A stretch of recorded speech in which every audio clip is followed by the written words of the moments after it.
रजत और आंचल की नई नई शादी हुई थी। घर में ससुर यानी कि रजत के पिता रामलाल जी और वे दोनों बस 3 ही लोग थे।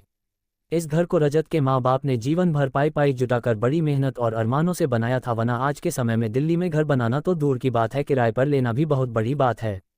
जब रजत 10वीं क्लास में था तब उसकी माँ दुनिया छोड़कर जा चुकी थी। एक कामवाली बाई थी जो सुबह से लेकर शाम तक उनके घर का सारा काम करती थी। नई नई शादी हुई थी, इसलिए बाई का दिन भर घर में रहना आंचल को अपनी प्राइवेसी में बाधा सा लगता था। इसलिए अब बाई सुबह खाना बनाना, कपड़े और पोछा करने के बाद चली जाती और वापस शाम को आकर खाना बनाती। बाई की दोपहर की गैरहाजिरी से कई छोटे मोटे काम दिखाई देने लगे, जिनमें से ज़्यादातर काम बिना कहे रामलाल जी ये सोचकर कर लिया करते कि बहू की मदद हो जाएगी। लेकिन बहू सोचती कि ससुर को औरतों के काम में दखल देने की आदत है। एक दिन मौका देखकर आंचल ने रजत से कहा, क्यों ना हम बाबूजी को वृद्धाश्रम में भेज दे। सिर्फ एक बार पैसा भरना पड़ेगा और उन्हें भी अपने उम्र के लोगों का साथ मिल जाएगा। हमें भी अपनी प्राइवेसी के बारे में ज़्यादा सोचना नहीं पड़ेगा। रजत ने आंचल की बातों पर ज़्यादा ध्यान नहीं दिया। कुछ दिन ही बीते थे कि बाबूजी अपने दोस्तों के साथ 10 दिन के लिए टूर पर गए और इत्तेफाक से इसी दौरान बाई भी छुट्टी पर थी। फिर क्या था, आंचल को जैसा चाहिए था वैसा समय मिलने लगा। अब रजत रेस्टोरेंट में खाना खा लेता और आंचल का काम ऑमलेट, ब्रेड या मैगी से चल जाता। खाना बनाने की टेंशन नहीं थी, लेकिन घर में रोजाना होने वाले सारे काम तो अभी भी करने ही थे। ससुर जी की गैरहाजिरी में आंचल को एहसास हुआ कि वह बिना कहे ही जो काम कर लिया करते उनसे कितना फर्क पड़ता था। छोटे मोटे लगने वाले ये काम भी काफ़ी समय और एनर्जी लेने वाले थे। कुछ दिन बीतने के बाद एक दिन रजत आंचल से कहता है, चलो आज कहीं बाहर घूमकर आते हैं। आंचल बड़ी खुशी खुशी सज धज कर बाहर घूमने के लिए तैयार हो जाती है। रजत आंचल को अपने घर से 5 किलोमीटर दूर एक चौल में लेकर आता है। एक आदमी रजत के हाथों में एक चाबी देता है। रजत उस चाबी को लेकर चौल के एक कमरे का दरवाजा खोलता है। कमरा खुलते ही 2 रूम वाले उस छोटे से अंधेरे से भरे घर के अंदर रजत आंचल को लेकर जाता है और कहता है, कैसा लगा तुम्हें हमारा नया घर? हम अगले महीने से इसी मकान में किराए पर रहेंगे और अपनी प्राइवेसी का मजा लेंगे। अभी मेरी आमदनी के हिसाब से हम इसी को अफोर्ड कर सकते हैं। रजत का ये व्यवहार आंचल के समझ में नहीं आया। वह चौंकते हुए बोली, हमारे पास अपना इतना बड़ा घर तो है, फिर हम किराए पर क्यों रहेंगे? रजत उसे टोकते हुए बोला, सोच समझ कर बोला करो, वह घर हमारा नहीं है, वह माँ बाबूजी का है।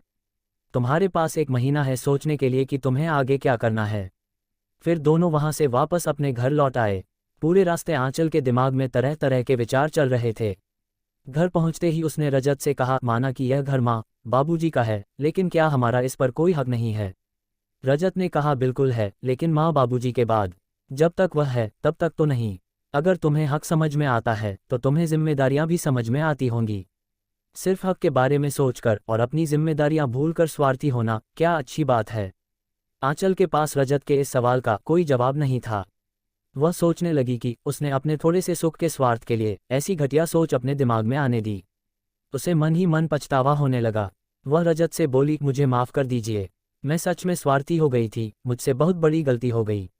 रजत बोला, तुम्हें पछतावा हुआ, मेरे लिए यही काफ़ी है, मैं तुमसे नाराज नहीं हूँ। बेटे और बहू का ये वार्तालाप रामलाल जी दरवाजे पर खड़े होकर सुन रहे थे। उन्होंने आसमान की तरफ देखा और बोले, भाग्यवान तुम धन्य हो जो तुमने ऐसे बेटे को जन्म दिया है। उन्होंने दरवाजा खटखटाया। बहू ने दरवाजा खोला तो उनके हाथों में पकड़ी थैली से गरम गरम जलेबी की सुगंध उसको आने लगी। ससुर ने अपनी बहू से कहा, वो कोने वाले बंशी हलवाई के पास से लाया हूँ, तुम्हें बहुत पसंद है ना? आंचल को अपने ससुर के प्रति विचार और ससुर के उसके प्रति प्यार, उन दोनों का फर्क समझ में आते ही उसकी आंखों में पश्चाताप के आंसू और चेहरे पर अपने परिवार के प्यार के कारण मुस्कान आ गई। अब आंचल रजत और बाबूजी के साथ खुशी खुशी रहने लगी। घर का सारा काम अब वो खुद ही करती थी, जिसमें बाबूजी भी उसकी मदद करते थे। दोस्तों, हमारे दिमाग में दिन भर हजारों विचार आते हैं, कुछ अच्छे कुछ बुरे, लेकिन किसी भी विचार को शब्दों में परिवर्तित करने से पहले उनको समझना बहुत जरूरी है। अक्सर विचार और वास्तविकता एक दूसरे से मेल नहीं खाते हैं। अगर ये स्टोरी आपको पसंद आई हो तो लाइक, शेयर और कमेंट करें और ऐसी इंटरेस्टिंग स्टोरी सुनने के लिए चैनल सब्सक्राइब करें। धन्यवाद।